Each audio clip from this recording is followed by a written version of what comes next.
Yes सरकार, नमस्कार। माहौल ज्यादा शानदार। ये वीडियो आपके एग्जामिनेशन के लिए सीए फाइनल की प्रिपरेशन में चार चांद लगा देगा। आइए दोस्तों, हम ट्रेंड एनालिसिस देखते हैं जो पास्ट 6 एग्जाम पेपर्स में सीए फाइनल में आपसे कौन से चैप्टर से कौन से क्वेश्चंस किस तरह से पूछे गए हैं उसको थोड़ा सा एनालाइज करते हैं, सो दैट आपको आइडिया लगेगा कि एग्जाम हॉल में जाके हमको कौन से नंबर पे कौन सा क्वेश्चन मिलने वाला है, कौन से चैप्टर्स के नॉर्मली क्वेश्चन पूछे जाते हैं एंड कौन से चैप्टर्स को हमें किस तरह से तैयार करना चाहिए एग्जामिनेशन एंगल से। ओके, वैसे तो हमें पूरा सिलेबस कवर करना है, हमने हर एक टॉपिक शिद्दत से पढ़ा हुआ है, हर चैप्टर को शानदार तरीके से पढ़ना है, पर फिर भी जब एग्जाम करीब आते हैं तब ये चीजें बहुत इंपॉर्टेंट रहती है हमारे लिए to know how to appear in the exams. आइए दोस्तों, सबसे पहला लास्ट 6 एग्जाम्स मई 23, नवंबर 23, मई 24, नवंबर 24, मई 25 एंड सितंबर 25 एग्जाम्स का मैंने कंप्लीट एनालिसिस किया है सीए फाइनल के एग्जाम पेपर को लेके कि आपके क्वेश्चन नंबर वाइज कौन कौन से क्वेश्चंस आ रहे हैं और वो कौन से चैप्टर्स के आ रहे हैं।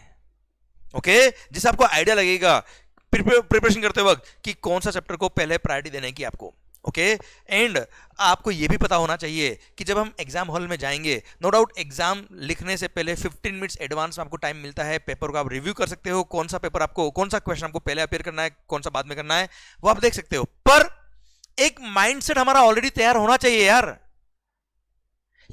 आप कई महीनों से बहुत मेहनत कर रहे हो, दिन रात लगे हुए हो, बस वो 3 आवर्स अगर हमारे बहुत अच्छे से प्लान्ड वे में निकल जाए तो माहौल जबरदस्त शानदार बन जाएगा। तो वो 3 आवर्स को बहुत अच्छे से आपको अपेयर करने के लिए पहले से आपके माइंडसेट को तैयार करना पड़ेगा। उसके लिए वीडियो आपके लिए बहुत हेल्पफुल रहेगा। सबसे पहले जब आप एग्जाम हॉल में अपने क्वेश्चन पेपर देखेंगे, आपको सर पता है कि 30-70 मार्क्स का रेशियो चलता है, 30 मार्क्स के मल्टीपल चॉइस क्वेश्चन आपको मिलेंगे एंड 70 मार्क्स के डिस्क्रिप्टिव बेस्ड क्वेश्चन आपको मिलेंगे। तो यहां पर पार्ट 1 जो मैंने आपको यहां दिया है, मैंने तो नहीं दिया है, इंस्टीट्यूट ने दिया है भाई, मैंने तो यहां पे केवल प्रेजेंट किया आपके लिए। यहां पर 3 एमसीक्यू आपको 2-2 मार्क के मिलेंगे। एक क्वेश्चन होगा आपका जीएसटी का एंड 2 एमसीक्यूज आपके होंगे 2-2 मार्क के कस्टम्स के। एंड फिर आपके 2 केस सिनेरियो बेस्ड एमसीक्यूज आपको मिलेंगे, question number 4 to 9 and question number 10 to 15, 2 marks each. ये केस स्टडी बेस्ड एमसीक्यू होंगे जो होते हैं जीएसटी पोर्शन के। Okay, so this is how 24 marks तो ये हो गए एंड 2 मार्क्स ये हो गए। ये 26 मार्क का तो जीएसटी का आपका एमसीक्यू आ गया एंड 4 मार्क का कस्टम्स का एमसीक्यू आ गया।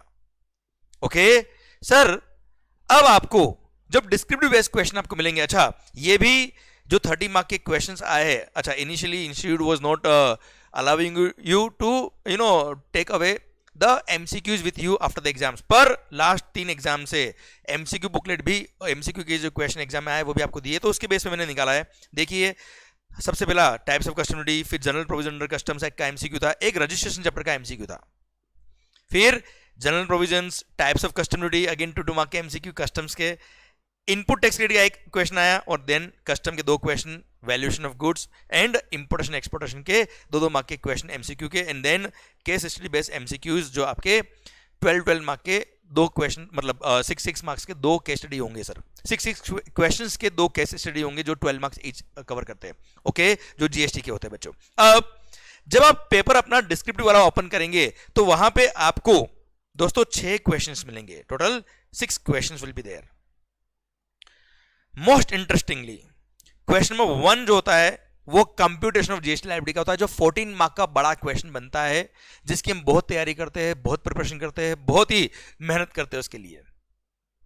क्वेश्चन नंबर 2 आप देखिए, अब क्वेश्चन नंबर 2, 3, 4, 5, 6 हर एक में 3-3 पार्ट होते हैं, हर क्वेश्चन 14 मार्क्स का होता है, हर क्वेश्चन 14 मार्क का होता है, जिसमें से 10 मार्क के क्वेश्चन होंगे जीएसटी के, 4 मार्क का क्वेश्चन होगा आपका कस्टम का हर क्वेश्चन के अंदर। फर्स्ट जो होता है that is of GST computation वाला। रिमेनिंग 5 क्वेश्चन में से आपको 4 अपीयर करने रहेंगे, कोई भी एक क्वेश्चन आप पूरा छोड़ सकते हो बच्चों। अच्छा, फिर नॉर्मली जो लास्ट क्वेश्चन होता है 6th क्वेश्चन, जो थ्योरी बेस्ड क्वेश्चन आता है, प्योरली थ्योरी बेस्ड क्वेश्चन होता है, इसमें भी 2 चॉइस मिलेगी, मतलब इसके 3 पार्ट होंगे ए बी सी, बी में 2 चॉइस होती है कि इन 2 क्वेश्चन में से कोई भी एक आप कर लीजिए पार्ट में से। क्लियर? अब सर मैं आपको बताता हूं कि जो फर्स्ट क्वेश्चन कंपटीशन वाला होता है, आपको जो 15 मिनट्स मिलते हैं, अच्छा, अभी आपको समझ में आ गया कि फर्स्ट क्वेश्चन कंपटीशन का 14 मार्क का बड़ा क्वेश्चन आएगा। फर्स्ट 5 मिनट्स में आपको डिसाइड करना है कि मेरे को एक क्वेश्चन सबसे पहले अपेयर करना है या थोड़ा रुक के अपेयर करना है। अगर आपको लगता है कि बहुत ही लड्डू सा क्वेश्चन है, बहुत इजी क्वेश्चन है, तो फटाफट अपेयर कर लीजिए उसको। पर आपको लगता है कि नहीं यार, देखने से थोड़ा सा ट्रिकी लगता है, तो बेटर मैं तो कहूंगा कि फर्स्ट आवर में, फर्स्ट 1 आवर जो होता है उसमें मैक्सिमम जितने मार्क्स आप छोटे छोटे क्वेश्चन के थ्रू कवर कर सकते हो वो कवर कर लो, उसके बाद इस क्वेश्चन पे आइएगा। ये मेरा पर्सनल सजेशन है, जिससे आपका राइटिंग स्पीड भी बन जाएगा, कुछ मार्क्स कवर अगर आपके हो जाएंगे तो आपका कॉन्फिडेंस भी रहेगा। और कंपटीशन में क्या होता है, कभी कभी जल्दबाजी में गलती होने का चांस होता है, तो एक बार आपका हाथ जम गया क्वेश्चन सॉल्व करने में, तो फिर कंपटीशन में क्वेश्चन करने में ईजी रहेगा, आपका कॉन्फिडेंस भी हो जाएगा, आपकी सांसें जो तेज चलती है एग्जाम्स के फर्स्ट आवर में वो रिलैक्स मोड में आ जाएगी, देन आपका माइंड थोड़ा शार्प हो जाता है एंड फटाफट ये क्वेश्चन हो जाएगा, आपका टाइम भी कम लगेगा आपको। ओके, ये मेरा पर्सनल सजेशन है, depending on person to person. Now second question जो होता है वो होता है नॉर्मली, देखिए कंप्यूटेशन का, अगेन जिसके अंदर आईटीसी मेगा एग्जामिनेशन के पॉइंट्स को मर्ज करके एक सिंगल क्वेश्चन बनाया जाता है, जो नॉर्मली 9 मार्क का होता है। कभी कभी देखिए आप 5 मार्क्स एग्जामिनेशन और 5 मार्क आईटीसी का, समझे मेरी बात? इस तरह से भी ब्रेकअप किया है इंस्टीट्यूट ने, एक बार पूरा 10 मार्क का क्वेश्चन दे दिया जिसके अंदर आईटीसी प्लस एग्जामिनेशन मर्ज करके क्वेश्चन आपको दिया है। ओके, एंड थर्ड जो पॉइंट होता है इसका कस्टम का, वो 4 मार्क का कस्टम वैल्यूएशन का क्वेश्चन कंपलसरी आता ही आता है, कंपलसरी है। तो आपका कस्टम वैल्यूएशन तो बहुत स्ट्रांग होना चाहिए। वैसे बहुत इजी चैप्टर है, ढंग से अगर आपने क्वेश्चन कुछ हाथ से सोल्व किया तो आराम से आपका वो 4 मार्क सिक्योर्ड है। ओके, तो आप चाहे तो सबसे पहले ये क्वेश्चन नंबर 2 भी अपेयर कर सकते हो। ओके, टाइम भी कम लगता है और जल्दी से हो जाता है बच्चों। क्वेश्चन नंबर 3 में अगर आप देखेंगे तो again examination, composition scheme, valuation of goods, ITC, levy of GST, place of supply, time of supply, place of supply, custom का examinations, refund, audit, importation, exportation, classification, types of custom, ये theory chapter के, custom के तो theory chapters, और GST के ये जो important कुछ चैप्टर्स होते हैं other than examination, other than ITC, उसके नॉर्मली क्वेश्चन होते हैं time of supply, value of supply, place of supply के क्वेश्चंस, सर डायरेक्ट आंसर मिलते हैं इसके अंदर। देन आप बड़ा इंटरेस्टिंग अगर आप देखेंगे तो क्वेश्चन नंबर 4 देखिए आप, क्वेश्चन नंबर 5 देखिए आप, क्वेश्चन नंबर 6 देखो। मैं सबसे पहले क्वेश्चन नंबर 6 पे जंप कर रहा हूं बच्चों। ये वो 3 क्वेश्चंस है, ये 3 वो क्वेश्चंस है जो डिफरेंस ले आते हैं 50-60 मार्क्स में एंड 80-90 मार्क्स स्कोर करने वालों में। ध्यान से देखना ये जो चैप्टर्स है। देखिए question number 6, offences, penalties, appeals, revision, assessment, audit, types of custom duties, TDS, TCS, liability to pay in certain cases, assessment, audit, warehousing, appeals, revision, inspection, search, foreign trade policy, demand recovery, inspection, search, FTP। Custom का तो last 4 attempt से FTP का ही question आ रहा, 4 mark का ये वाला।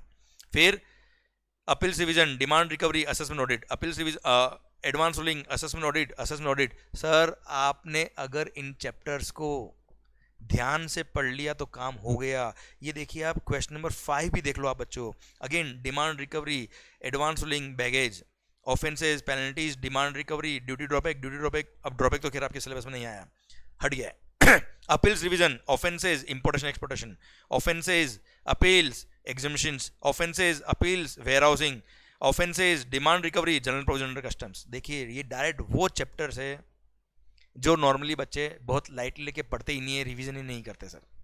ये देखिए फोर्थ क्वेश्चन भी refunds under GST, e way bill, custom का valuation, payment of tax and interest, accounts and records, TDS, TCS, refunds under GST, then returns under GST, tax invoice, TDS, TCS, returns under GST, tax invoice, payment of tax and interest, registration. सोचो आप, अगर आपने ये जो theory based question होते हैं ये अगर कर डाले तो लाइफ जिंगलाला बच्चों। इन्हीं को यूज करके मैंने ये आपके लिए चैप्टर वाइज भी ट्रेंड एनालिसिस निकाल दिया है बच्चों। यही 6 अटेम्प्ट मैंने, ये रहे चैप्टर का नंबर 1 से लेकर 35 तक, जितने भी चैप्टर अपनी बुक में दे रखे हैं सर, इनमें से जो क्वेश्चंस आए हुए हैं वो कब कब आए, कितने कितने मार्क्स का है, ये मैंने दे दिया। जैसे for example levy of GST, levy and supply, इसमें नवंबर 24 में स्पेसिफिक लेवी ऑफ जीएसटी का एक क्वेश्चन आया हुआ बच्चों। पर इसका मतलब ये नहीं कि एक बार ही क्वेश्चन आया है क्या। Levy of GST, time of supply, value of supply, ITC, इनको मिलाकर आरसीएम, एग्जामिशन अंडर जीएसटी, इनको मिलाकर आपका case study based MCQ plus computation GST liability के जो क्वेश्चन बनते हैं, कंप्यूटेशन जीएसटी लाइबिलिटी के क्वेश्चंस कभी कभी तो पता है 14 मार्क का क्वेश्चन तो कंपलसरी है ही है, प्लस कभी कभी 9 मार्क का भी कंप्यूटेशन जीएसटी लाइबिलिटी का क्वेश्चन बनता है जिसके अंदर एग्जामिशन आईटीसी आरसीएम को मर्ज करके सिंगल क्वेश्चन दिया जाता है बच्चों। तो ये देखिए कितने इंपॉर्टेंट टॉपिक आपके लिए है। और केस स्टडी बेस्ड एमसीक्यू आपके लिए मैंने ऑलरेडी बता दिया है 24 मार्क के क्वेश्चन तो बन ही रहे हर टाइम में, बनते ही है कंपलसरी बचा। तो ये तो हो गए आपकी स्टार्टिंग के वो चैप्टर्स जो हम पढ़ते हैं, छोड़ते ही नहीं है कुछ भी हो जाए। पर जब मैंने इन चैप्टर्स को एनालाइज करा तो ये जो इंपॉर्टेंट चैप्टर्स है ये लगभग अगर आप कंप्यूटेशन जीएसटी लाइब्रेरी भी ऐड कर दो, अगर आप केस स्टडी बेस्ड एमसीक्यूज भी ऐड कर दो, ये सारे चैप्टर्स के ये मार्क्स भी ऐड कर दो, तो अराउंड 50-60 मार्क्स ये चैप्टर्स कवर कर लेते हैं बेटा। पर सबसे अच्छी बात, ये जो चैप्टर्स आपको दिख रहे हैं थ्योरी चैप्टर्स जिसको हम बोलते हैं नॉर्मली, रजिस्ट्रेशन से लेकर ये चैप्टर नंबर 25 तक जो जीएसटी के थ्योरी चैप्टर्स है, कमाल की बात ये है आप अगर ध्यान से देखेंगे तो एवरेज आउट ऑफ ये 100 मार्क का जो पेपर आपका बनता है अराउंड 30 मार्क्स के क्वेश्चन यहां से आए थे। 30 मार्क्स के क्वेश्चन है सर इसमें से भी अगर आप देखेंगे ध्यान से तो दोस्तों ये देखना आप, ऑफेंसेस पेनल्टीज कंसिस्टेंटली क्वेश्चन बन रहा है, जबकि अगर आप इसको ढंग से रिवाइज करेंगे तो 1 घंटे से ज्यादा टाइम नहीं लगेगा इसको रिवीजन में। आप अगर ध्यान से देखेंगे अपील्स एंड रिवीजन, ये देखो सर आप बन ही रहा है क्वेश्चन हर एग्जाम में। डिमांड रिकवरी हर एग्जाम में ऑन एन एवरेज का क्वेश्चन बनता ही बनता है। सर आपने अगर प्लानफुली पढ़ाई करी है तो आपके मार्क्स कटने के चांस ही नहीं है। साथ में मैंने आपको इसी ट्रेंड के बेस पर यहां पे एबीसी एनालिसिस भी दिया है कि सर आप कौन से पेपर को कितना वेटेज दे सकते हो, कितना आपको टाइम देना चाहिए, सर आपको कौन सी प्रायोरिटी पे कौन सा चैप्टर पढ़ना चाहिए, मैंने यहां पे आपको दे रखा है। साथ में मैंने सर यूट्यूब पे जो अभी लेटेस्ट रिवीजन लेक्चर मैंने अपलोड किए आप लोगों के लिए उसका ड्यूरेशन भी दे रखा है, सो दैट आपको पता रहेगा कि कौन सी कैटेगरी का ये चैप्टर है एंड इससे पास्ट एग्जाम में कितने क्वेश्चन बन रहे हैं एंड इसको अगर मैं यूट्यूब पे जाकर रिवाइज करता हूं तो कितने टाइम में मेरा रिवीजन हो रहा है। This will definitely boost your energy to revise that entire content। और बच्चों कस्टम्स एंड एफटीपी की अगर हम बात करें तो 24 मार्क का जो पेपर बनता है कस्टम एंड एफटीपी, जिसमें से एक क्वेश्चन ऑप्शनल होता है, इसलिए 20 मार्क इफेक्टिवली आपका कस्टम का अपीयरेंस आपको करना पड़ता है एग्जाम्स के अंदर। तो दोस्तों ये 20 मार्क्स भी आप बहुत ही इजीली रिकवरी आप कवर कर सकते हो, बहुत अच्छे से रिवाइज कर सकते हो, बस you need to plan well. And उसमें भी आप देखिए ये देखेंगे अगर आप तो लगभग ये सारे चैप्टर्स को मैंने लगभग 5 से 6 घंटे में यूट्यूब पे रिवाइज करा है, एंटायर कस्टम्स। अगर आपने इनको कर डाला लाइफ जिंगल वाला है बच्चों आपके लिए, क्योंकि क्वेश्चन टफ नहीं बनते, बहुत इजी क्वेश्चन होते हैं अगर आपने ढंग से पढ़े तो। सर ध्यान रखिएगा आपसे गलती होने के चांस होंगे कंपटीशन जीएसटी लाइब्रेरी के अंदर, जो बड़े क्वेश्चन होते हैं जिसके अंदर 3-4 एडजस्टमेंट ऐसे होते हैं जहां पे जिसका इंपैक्ट अलग अलग जगह पे आ रहा होता है, एक भी जगह गलती होती है तो सर उसका इफेक्ट हर जगह आता है। पर अगर आपने ये थ्योरी बेस्ड चैप्टर्स को, कस्टम से चैप्टर्स को अच्छे से प्लान किया है तो बच्चों पता है सर ये 20 मार्क तो कस्टम के, लगभग 30 मार्क्स इसके थ्योरी चैप्टर के, 50 मार्क का कवरेज होता है और 50 मार्क के ऊपर वाला चैप्टर होता है बेटा। सर आपके 100 मार्क बहुत अच्छे से सिक्योर हो सकते हैं, 80 to 90 मार्क आप बहुत अच्छे से ला सकते हो। एक लास्ट पॉइंट में आपसे बोलूंगा, सर एग्जाम से कुछ दिन पहले मेरे को मैक्सिमम बच्चों के जो मैसेज आते हैं या एग्जाम डे पे जो मैक्सिमम बच्चे मेरे से पूछते हैं, सर ये एग्जामिशंस अंडर जीएसटी इंपॉर्टेंट है क्या? मोस्ट इंपॉर्टेंट है, बड़ा चैप्टर है, बहुत सारे एग्जामिशन होते हैं, पर बच्चों इसको पहले से तैयार करके रखना क्योंकि इसका हर एग्जाम में स्पेसिफिक क्वेश्चन भी बन रहा है, प्लस कंपटीशन जीएसटी लाइब्रेरी का question, case study based MCQs, plus TDS TCS के क्वेश्चन, हर जगह इस चैप्टर का रिलेवेंस आएगा और आपको वहां पर वो चैप्टर के क्वेश्चन अगर अपेयर करने तो एग्जामिशन आना ही चाहिए। और बहुत इजी है, जिस तरह से हमने अप्रोच किया उस तरह से आपका कवरेज भी अच्छे से हो जाएगा। लगभग 2.5 घंटे में मैंने इसको यूट्यूब पे पूरा रिवाइज किया है, 2-3 बार भी अगर आपने सुन लिया टाइम निकाल के, काम हो गया बेटा अपना तो क्लियर। प्लस इस पीडीएफ के लास्ट में सर मैंने आपके लिए एक 15 डेज रिवीजन प्लानर भी आपको अटैच कर दिया है। वैसे मैंने 15 डेज प्लानर, ये जो रिवीजन प्लानर था इसके साथ में पीछे 5 डेज प्लानर भी दे रखा है अगर आपको सेकंड रिवीजन करना है तो। देन 1.5 डे में आपको रिवीजन करना है तो ये जैसे 5 डे स्टडी प्लानर भी दे रखा है मैंने आपको। देन आपको मैंने 1.5 डे में कैसे इंटायर कंटेंट को रिवाइज करना है, कितना टाइम आपको, किस सीक्वेंस में आपको चैप्टर्स को रिवाइज करना चाहिए, कितना टाइम ईच चैप्टर को आपको देना चाहिए, ये टेंटेटिव मैंने आपके लिए दे रखा है, सो दैट आप बिफोर द एग्जाम्स बहुत अच्छे से अपनी प्रिपरेशन कर पाए एंड माहौल जबरदस्त शानदार बना पाए। क्योंकि अल्टीमेटली आपका कॉन्फिडेंस, आपकी तैयारी एंड आपका माइंडसेट ही आपको आगे लेके जाएगा। सर मस्त होके पढ़े, खुश होके पढ़े एंड यस, ये पीडीएफ अगर आपको चाहिए हो तो साहब आप कमेंट बॉक्स में